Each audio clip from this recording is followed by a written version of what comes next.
கடனும் ஒரு தர்மமே. இஸ்லாம் ஓர் இனிய மார்க்கமாகும்.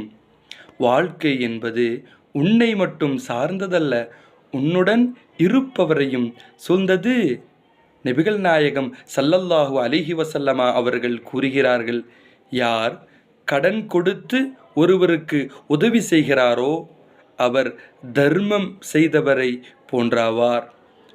தர்மம் செய்தால் 10 நன்மைகள் தான் கிடைக்கும்.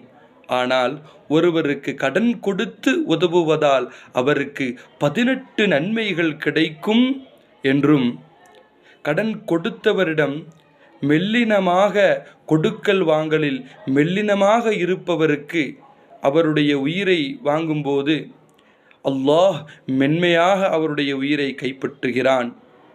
கடன் கொடுத்தவருக்கு நீட்டித்து தருவதும் அவகாசம் அளிப்பவருக்கு அல்லாஹ்